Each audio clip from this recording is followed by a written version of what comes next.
गिरफ्तारियां शुरू हो चुकी हैं। वाटर कैनन ने भुरकस निकाल दिया है पाकिस्तान तहरीक इंसाफ के कारकुनों का, और मुक गया तेरा शो इमरान वाला मामला होने वाला है। हुकूमत इमरान खान को गिरफ्तार अभी नहीं करना चाहती, लेकिन हुकूमत गिरफ्तार कर लेगी। ये है ना दिलचस्प बात।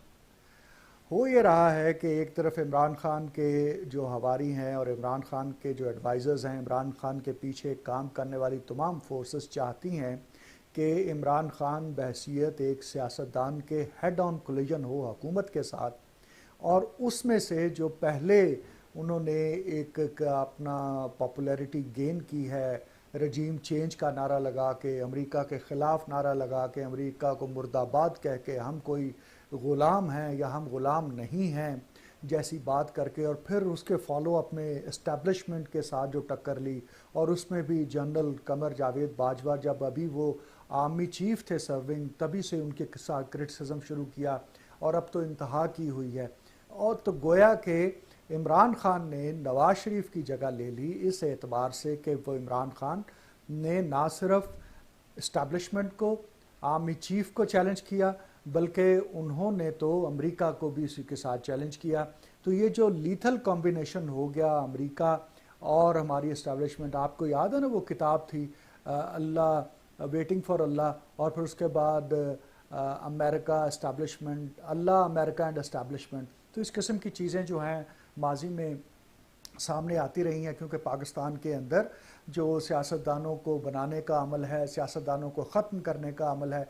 आप ज़रा गौर कीजिए कि आज गुलाम मुस्तफ़ा खर कहाँ है, जो कभी शेर पंजाब था, जो कभी कहते हैं कि निकलता था तो वो एक भट्टों के लिए चैलेंज बना हुआ था, और जिसकी एक धाक थी, जिसका एक अपना गुंडागर्दी में लफ्ज़ बुरा यूज़ कर रहा हूँ, बड़ा यूज़ कर रहा हूँ, हमें मोहतरम है गुलाम मुस्तफ़ा खर साहब, लेकिन हमने तो सुना है, हमने तो वो दौर देखा नहीं है, लेकिन जो कुछ सुना उनके बारे में वो तो यही था। और आज मीर फिरते हैं खार कोई पूछता नहीं, इस आशिकी में इज़्ज़त सादात भी गई वाला मामला है कि आज कोई गुलाम मुस्तफ़ा खर का नाम लेने वाला नहीं है, और उनकी जगह पर एक नई जनरेशन, वो उसमें हिना रब्बानी खर हों, गुलाम रब्बानी खर साहब की साहबजादी और ऐसे लोग, और आज गुलाम आप देखिए नवाबज़ादा नसरुल्लाह के साहबजादे कहाँ हैं। तो ये जो हमारे मुल्क के अंदर गमलों के अंदर पनीरियाँ लगाने की, गमलों के अंदर क़यादतें उगाने का जो शौक़ था हमारे इस्टेब्लिशमेंट को, हमारी एजेंसीज़ को, जनरल हमीद गुल उसमें शामिल थे, उसके बाद तो फिर आप नाम लेते जाएं और आपको नज़र आएगा कि ना सिर्फ हमारे सियासतदान बल्कि हमारी अदलिया, हमारे एजुकेशन की फील्ड, हमारे तमाम, हमारी पुलिस की, हमारी ब्यूरोक्रेसी की जो अहम पोस्टिंग्स हैं वो सारी की सारी ऐसा लगता है और लगता था कि एस्टेब्लिशमेंट करवा रही है। इस मुल्क के अंदर से मेरिट का जनाजा निकल गया, इस मुल्क के अंदर पर्ची सिस्टम आ गया, इस मुल्क के अंदर एप्लीकेशंस तो इनवाइट की जाती हैं, लेकिन जिनको रखना होता है वो 3 महीने पहले से काम कर रहे होते हैं मुतल्लिका इदारों में। ये इस किस्म की एक सूरत हाल इस मुल्क के अंदर बन गई थी, और फिर ये दुबई चलो से ये फिनोमेना शुरू हुआ था, जो कि खाने पीने का, और असल में आप कह लीजिए कि जिसे कह लिए यूज़र्व करने का, ग़ज़्ब करने लेने का, चीज़ों के ऊपर कब्ज़े कर लेने का। फिर हमने देखा क्लाशनकोफ कल्चर, फिर हमने देखा हीरोइन कल्चर, और लोगों ने मंशियात फ़रोग कर कर के रातों रात अमीर हुए। लोगों ने क्लाशनकोफों के ऊपर उसकी जो सियासत की और फिर अमीर होते चले गए, और वो सारे का सारा पैसा जो था, जो कि ब्लैक इकॉनमी थी, वो कन्वर्ट हो गया प्लॉट्स और रियल स्टेट में। और फिर 90 की पूरी दिहाई 2000 से ऑनवर्ड्स आज तक इस मुल्क के अंदर लैंड माफिया जो है वो काबिज़ है। इमरान खान के ऊपर अल कादर यूनिवर्सिटी के हवाले से जो ज़मीन लेने का इल्ज़ाम है वो भी एक रियल एस्टेट के एक टाइकून के हवाले से है। इसी तरह से जो इस मुल्क के अंदर जितनी भी पोस्टिंग्स हो रही हैं, ख़ुद रियाज़ मलिक कहते हैं कि वो पहिए लगाते हैं और लोग उनके पे रोल पर होते हैं। तो गोया कि इस मुल्क के अंदर कोई भी चीज़ अपने मुकाम पर नज़र नहीं आती है, और ऐसे में मिशन इमरान खान जब लॉन्च हुआ और किस तरह से हमने देखा कि एक पॉपुलर लीडरशिप नवाज शरीफ की, उसको डिस्क्रेडिट किया गया, इसके बावजूद कि 2013 से 2018 के दरमियान ना सिर्फ लोड शेडिंग के ऊपर काबू पाया गया, बल्कि और भी बहुत सारे महाजों पर काम करते हुए आवाम की जो है वो आप कह लीजिए सिंपथीज़ विन की थी पाकिस्तान मुस्लिम लीग नवाज़ ने। लेकिन जब हमारी इस्टेब्लिशमेंट, जनरल फैज़ हमीद और उनसे पहले जनरल ज़हीर और उनसे पहले जनरल पाशा ये फैसला कर चुके थे कि नवाज़ शरीफ को इतना बड़ा नहीं होने देना है कि कल हमारे लिए ये मुश्किल बन जाए और ये हमारा एहतसाब शुरू कर दे, तो इमरान खान को लॉन्च कर दिया गया, बिलावल भुट्टो को पीछे कर दिया गया। तो ये जो इस मुल्क के ऊपर इस तरह से बुरी तरह से तमाम का तमाम मामला कंट्रोल में है। फवाद चौधरी साहब कहते हैं कि यही वो बिजनेसमैन है जो अब नए आर्मी चीफ से मिले थे, जो हुकूमतों को गिरा देते हैं, जो कि स्टॉक मार्केट को गिराते हैं, जो मुल्क की करेंसी को गिराते हैं। गोया कि इस तरह के स्टेक होल्डर्स हर फील्ड में आ गए हैं। आप देखिए टीचिंग का शोबा कितना बड़ा शोबा है, लेकिन उसके अंदर लोग बैठे हुए हैं। आप देखिए खानकाहों के निज़ाम के अंदर, आप देखिए ये जो पीर खाने हैं और खानवादे हैं और ये जितने मज़ारात हैं उनके ऊपर जो लोग बैठे हुए हैं, और जिस तरह से कोई छड़ी मारने वाला बाबा है, कोई धुनक्का बाबा है, कोई और बाबा है, कोई गल सुनी जाना, गल सुनी ना, गल सुनी ना, वो जो करने वाले बाबा हैं, ये सारे के सारे ऐसा लगता है कि हिज मास्टर्स वॉइस हैं, वही कुछ कह रहे हैं जो वो कहना चाहते हैं। और ऐसे में एक बाबा याया खान थे और उनका बड़ा नाम एकदम से बना। फिर उन्होंने जनरल पाशा और जनरल फैज़ के ज़माने में इमरान खान की मुखालफत कर दी और वो बेचारों की ऐसी पत रोली गई कि आज इसके बावजूद कि उनकी किताबें सबसे महंगी किताबें हैं, लेकिन उनको कोई पूछने वाला नहीं है। तो गोया के सोसाइटी के ऊपर एक तरह से एक कंट्रोल्ड किस्म का माहौल है और उसके अंदर इमरान खान समझते हैं कि वो अब बड़के मार के, वो अब नारे लगा के, वो अब ललकार के, वो अब सबको चैलेंज करके बहुत बड़े लीडर बन जाएंगे। तो ऐसा मुमकिन नहीं है। उनको मद्देनज़र रखना होगा कि इस मुल्क के अंदर नवाज शरीफ के साथ क्या हुआ है। इमरान खान ने तो उस तरह से फ़ौज के साथ टक्कर भी नहीं ली है जिस तरह से नवाज शरीफ टक्कर लेते रहे, कि उन्होंने कम अज़ कम 4 फौजी आर्मी चीफ्स को बराह रास्त टक्कर ली और बिलाखिर उस वक्त उन्होंने कुछ सुकून किया जब जनरल मुशर्रफ ने उनके खिलाफ कू किया और उन्हें मुल्क से बाहर जाना पड़ा। लेकिन इसके बावजूद नवाज शरीफ इस इमरान खान से ज़्यादा टक्कर लेने वाला लीडर था, लेकिन उसका भी भुरकस निकाल दिया गया और उनको भी बाहर जाना पड़ा। उनकी आप अंदाज़ा कीजिए कि बेगम मिस्तर मर्ग पर पड़ी थी और उनसे कहा गया कि आप आके गिरफ्तारी देंगे, साथ आपकी बेटी भी आएगी, और वो अपनी मरहूम बीवी को सिर्फ कुलसूम मैं बाऊजी, कुलसूम मैं बाऊजी, कुलसूम मैं बाऊजी की आवाज़ें लगाते वतन वापस आ गए और उन्होंने गिरफ्तारी दे दी। तो इस तरह से ना सिर्फ यहाँ पर बल्कि दुनिया में दीगर जगहों पर भी बांग्लादेश में कहते हैं कि भारतीय फ़ौज जो है वो दरअसल शॉट्स कॉल करती है। वहाँ जो हुकूमतें बनती हैं, वहाँ जो आर्मी चीफ़ लगता है वो इंडियन आर्मी चीफ़ की मर्ज़ी से लगता है।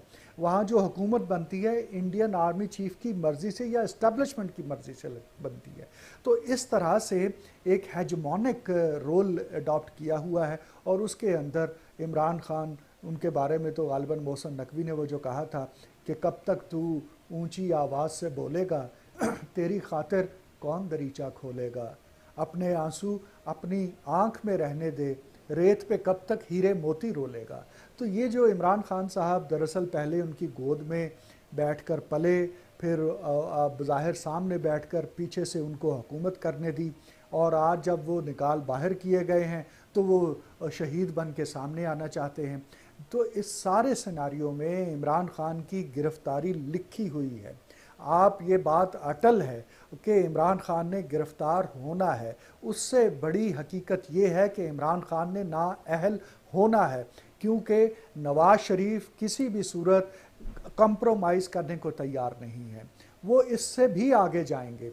वो इस वक्त वहाँ लंदन में बैठकर इस वक्त उनके हाथ में है लिवर और वो इस मुल्क के तमाम मामलात को चला रहे हैं। हम समझते हैं कि शहबाज शरीफ ने ज़िद करके हुकूमत ली, ऐसा हरगिज़ नहीं हुआ। सारे मामलात तो लंदन में तय हुए थे और वहाँ से ही शहबाज शरीफ साहब की ड्यूटी लगी थी। वहीं से राना सनाउल्लाह को पंजाब की वजारत आला नहीं दी गई और उठाकर सेंटर में ले जाया गया।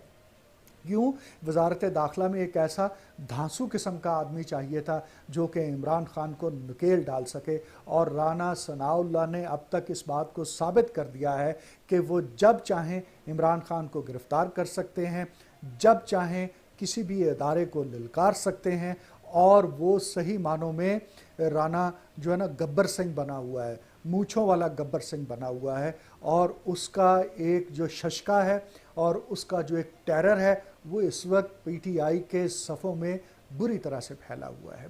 चुनाचे इमरान खान को ये बात ज़हन नशीन कर लेनी चाहिए कि उनकी गिरफ़्तारी भी अटल है, उनकी नाअहली भी अटल है, और जिस दिन वो नाअहल हो गए तो जेल के अंदर से बैठकर पीटीआई जो है इमरान खान को सेल नहीं कर सकेगी। जिस तरह से नवाज शरीफ जेल में चले गए थे तो वो सेलेबल नहीं रहे थे, और 2018 का इंतखाब हमारे सामने नून लीग हारती नज़र आई थी। इमरान खान तो अभी आज लाहौर की अक्सर सड़कों पर ट्रैफिक रूटीन से चल रहा है। यकीन जानिए, इमरान के जलसे से बड़ा जलसा, इमरान की रैली से बड़ी रैली औरत मार्च की रैली है, उनसे बड़ी रैली जमात इस्लामी के खातिन विंग की रैली है। और ये इमरान खान और उसके हवारी एक हवा भरते हैं गुब्बारे में, और लेकिन जब वो गुब्बारा एक ख़ास हद तक फैलता है फिर फट जाता है, और फिर से एक नई बात, एक नया शोशा छोड़ देते हैं। जेल भरो तहरीक उन्होंने शुरू की थी, इख्तिताम आज राना सनाउल्लाह कर रहे हैं कि उन्होंने धावा बोल दिया है, यलगार कर दी है, और ये मुश्किल हो गई है इमरान खान के लिए कि वो ज़मान पार्क से बाहर निकल सके। और ऐसे में जिस तरह से वहाँ से कारकुन हट गए हैं और वहाँ पर कैनन, वाटर कैनन चल रही है, वहाँ पुलिस पहुँची हुई है, इलेक्शन कमीशन ऑफ पाकिस्तान की जानिब से जो उनके वारंट्स गिरफ़्तारी के जारी हो चुके हैं, अगर आज शाम तक इमरान खान गिरफ़्तार हो जाते हैं तो ये कोई अचंभे की बात भी नहीं होगी, क्योंकि इमरान खान को ने जिस तरह से लाहौर हाई कोर्ट पर दावा बोला, जिस तरह से इस्लामाबाद हाई कोर्ट पर दावा बोला, उसके बाद से अदलिया के अंदर भी एक रिजेंटमेंट पाई जाती है, अदलिया के अंदर जो है एक गुस्सा पाया जाता है, और वो इस बात को पसंद नहीं कर रहे हैं कि इमरान खान की वजह से उनकी पत रोली जाए, इमरान खान की वजह से उनका जो एक रिस्पेक्टफुल एक जेस्चर है वो ख़राब हो जाए, क्योंकि मरियम नवाज़ किसी भी सूरत इस बात पर कंप्रोमाइज़ करने को तैयार नहीं हैं। और आप इस बात को ज़हन नशीन कर लीजिए कि मरियम नवाज़ जो कुछ बोलती है वो दरअसल नवाज़ शरीफ बोल रहा होता है। ज़ुबान, चेहरा सिर्फ मरियम नवाज़ का है, इसके पीछे ज़ुबान और जहन नवाज़ शरीफ का होता है। चुनाचे जब वो कहती हैं मरियम कि पहले इंसाफ होगा और फिर इंतखाब होगा, और जब तक तराजू के दोनों पलड़े बराबर नहीं होंगे तब तक बात आगे नहीं बढ़ेगी, तो ये बात सिर्फ गीदड़ भभकी नहीं है, ये बात सिर्फ सियासी नारा नहीं है, बल्कि नून लीग कहती है कि हमारी चाहे ईंट से ईंट बजा दी जाए, बहैसियत सियासी जमात के चाहे हम कायम रहें या ना रहें, लेकिन इमरान खान को हम उसके घर तक छोड़ के आएंगे। ये नवाज शरीफ की सोच है, जो आज तक इमरान खान का नाम लेकर बात करने का रवादार नहीं है, जो उसे कभी खिलाड़ी कहता है और कभी कहते कुछ और अलकाब देता है, वो उसे सियासतदान मानने को तैयार नहीं है, जिस तरह से आसिफ जरदारी इमरान खान को सियासतदान मानने के लिए तैयार नहीं है। चुनाचे एक जो मिशन इमरान या प्रोजेक्ट इमरान के तहत एक गुब्बारे में हवा भरी गई थी, एक बोने का कद बड़ा करके उसे एक बहुत बड़ा लीडर दिखाया गया था, और आवाम को प्रोपेगेंडा के ज़रिए टीवी चैनल्स को के बाजू मरोड़ कर, अखबारों के बाजू मरोड़ कर, उनके इश्तिहार रोक कर, उसके बावजूद जो लोग बात करते थे उनके ख़िलाफ़ प्रोपेगेंडा करके, उन्हें बदनाम करके इमरान खान को इक़्तिदार में तो ले आए थे, लेकिन अवाम की अक्सरियत इस बात को जानती थी कि इमरान खान किसी भी सूरत जेन्युइन वोटों की नतीजे में इक़्तिदार में नहीं आए हैं। और आज जबकि इमरान खान अपोजिशन में है और PMLN इस वक्त इक़्तिदार में है, आज से इमरान खान का जो अंजाम है उसका आगाज़ हो गया है, और ये बिगनिंग ऑफ अनदर एंड जो है उसका आगाज़ हो गया है कि जिस तरह से आज आर्टिकल सेक्शन 144 की इम्पोजिशन के हवाले से बात हुई है और हुकूमत इस बात को यकीनी बनाना चाहती है कि किसी भी सूरत पीटीआई के लोगों को वो गुंडागर्दी ना करनी दी जाए जो कि लाहौर हाई कोर्ट में नज़र आई, जो इस्लामाबाद हाई कोर्ट में नज़र आई, बल्कि इनको इनके बिलों से बाहर निकलने से पहले, इनको इन चूहों को इससे पहले कि ये अपने बिलों से बाहर निकले, इनको वहीं पर नेस्तो नाबूद कर दिया जाए। तो ये हुकूमत का एजेंडा है। हम ये बात जो इतने सख्त अल्फाज इस्तेमाल कर रहे हैं उसका मकसद ये नहीं है कि हम गालिबन कोई हुकूमत के खैर ख़्वाह हैं, बही ख़्वाह हैं। हम एक सहाफ़ी होने के नाते और एक इंडिपेंडेंट ऑब्जर्वर होने के नाते जो सूरत हाल है उसका बेलाग तज्जिया करने की कोशिश कर रहे हैं, और उसमें अगर अल्फाज के चुनाव में कहीं शिद्दत है तो उसका मकसद सिर्फ़ और सिर्फ ये है कि आपको इंटेंसिटी ऑफ द सिचुएशन से आगाह किया जाए। उसका मकसद ये नहीं है कि इमरान खान की कोई सुबकी हो, उसका मकसद ये नहीं है कि उनके जो फॉलोअर्स हैं, उनके जो वोटर्स और सपोर्टर्स हैं, उनकी बेइज्जती हो, बल्कि वो एक सियासी कारकुन होने के नाते उतने ही मोहतरम हैं जितने के किसी और सियासी जमात के हो सकते हैं। लेकिन जब आप लोगों की आंखों में धूल झोंकने की कोशिश करेंगे और जब आप मर्चें डालने की कोशिश करेंगे, जब दिन दिहाड़े आप एक ऐसा हवा क्रिएट करके और एक ऐसा माहौल बना के ये साबित करने की कोशिश करेंगे कि पता नहीं पाकिस्तान के अंदर कौन सा इनकलाब आ गया हुआ है, तो फिर हमारा ये फ़र्ज़ बनता है कि आपकी इस किस्म की तमाम कोशिशों को हम अफशा करें, बेनकाब करें, उस पर बात करें।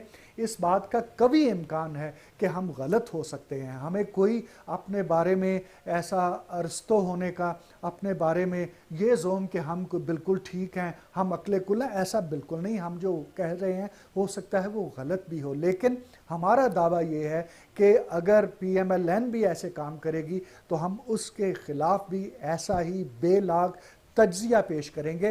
तो PTI जो है वो दरअसल TV स्क्रीन्स के साथ, सोशल मीडिया की स्क्रीन्स के साथ खेलने का एक खेल रचाए हुए है। वो जानती है कि ख़बरों में किस तरह से रहना है। वो ये जानती है कि वीलॉग्स जितने हैं वही पॉपुलर होगा जिस पे इमरान खान का तज़किरा होगा। तो इमरान खान और उसके पीछे जो लोग बैठे हुए हैं वो दरअसल 5th जनरेशन वॉर के तमाम जो टूल्स हैं उनको इस्तेमाल करते हुए अपने आप को सोशल मीडिया में, इलेक्ट्रॉनिक मीडिया में और किसी हद तक प्रिंट मीडिया में ज़िंदा रखे। मिसाल के तौर पर आप देखिए कि बहुत ज़्यादा कॉलम निगार नहीं है जो कि इमरान खान के या PTI के मदा सराह हैं, लेकिन सोशल मीडिया पर आ जाइए, लेकिन इलेक्ट्रॉनिक मीडिया पर आ जाइए तो फिर क्या होता है कि पैमरा को पाबंदी लगानी पड़ती है और कहना पड़ता है कि इमरान खान को नहीं दिखाया जाएगा, स्पीच नहीं सुनाई जाएगी। और ये बात एतराज़ होता है कि मरियम भी तो वही बातें करती हैं, लेकिन एतराज़ करने वाले भूल जाते हैं कि मरियम इस वक्त इक़्तिदार में है और इमरान खान अपोजिशन में है। आप किसी भी तरह से इन दोनों पलड़ों को बराबर नहीं कर सकते हैं। जिनकी ये ख्वाहिश है कि ऐसा होना चाहिए, वो भूल गए हैं कि वो पिछले 4 साल तक क्या करते रहे, किस तरह से हमारे मोहतरम सीनियर सहाफ़ी रऊफ़ क्लासरा साहब बताते रहे कि गॉड फादर का मतलब क्या होता है, मारियो पूज़ो ने ऐसा क्यों लिखा था। और आसिफ अली सरदार जो खोसा साहब हैं, आसिफ सईद खोसा साहब, उन्होंने तो कमाल कर दिया है, उन्होंने तो क्या खूबसूरत बातें लिख दी हैं। तो ये बातें हम सब सुनते रहे हैं और उस वक्त भी ये ख्याल किया जाता था कि इस तरह से अपनी हदें अबूर नहीं करनी चाहिए, आपको बेलाग तज्जिए करने हैं।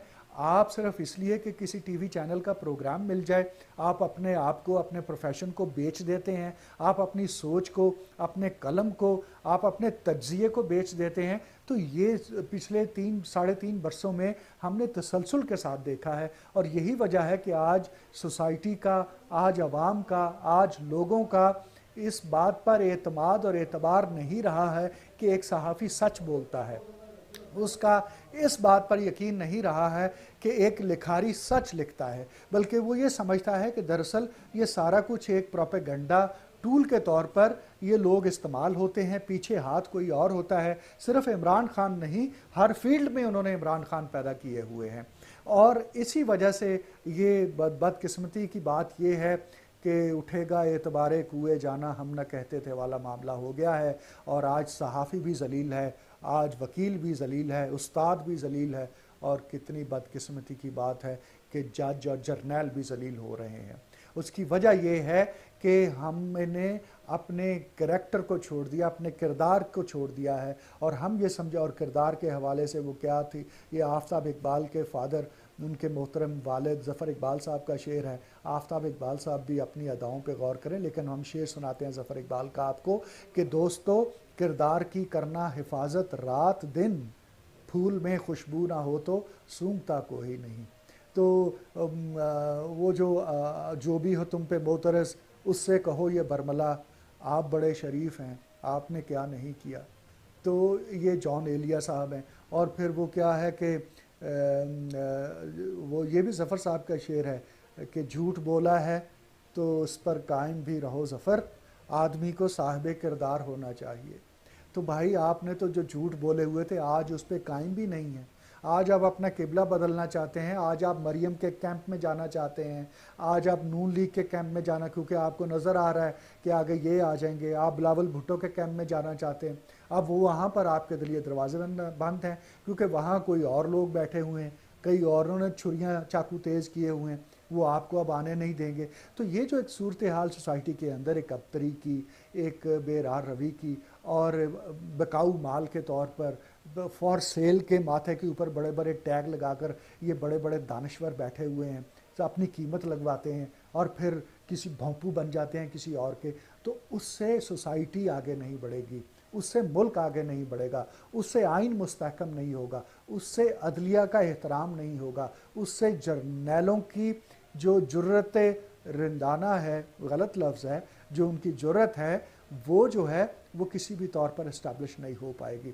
तो ये सारी सोसाइटी जो तलपट हो चुकी है उसे दोबारा से जोड़ने की ज़रूरत है। अनफॉर्चुनेटली हमारे यहाँ तो उलमा भी इस तरह के सामने आ गए कि जो ही हुकूमत बदलती है टीवी पर बैठे हुए उलमा बदल जाते हैं। भाई क्या मसला है, पहलों से क्या मसला है। मुझे याद है एक मरतबा मारूफ एक्ट्रेस और टीवी होस्ट आयशा सना यहाँ जामिया अशरफिया में कोई लेने गई फतवा, और वो उन्होंने बताया कि कहीं अंदर जाके तीसरे चौथे कमरे में एक बुज़ुर्ग बैठे हुए थे, किताबों का अंबार लगा हुआ, और वो ज़मीन पर बैठे हुए। तो उन्होंने कहा कि मैं इसलिए हाज़िर हुई कि मुझे फ़लाँ मसले पे आपका फ़तवा चाहिए।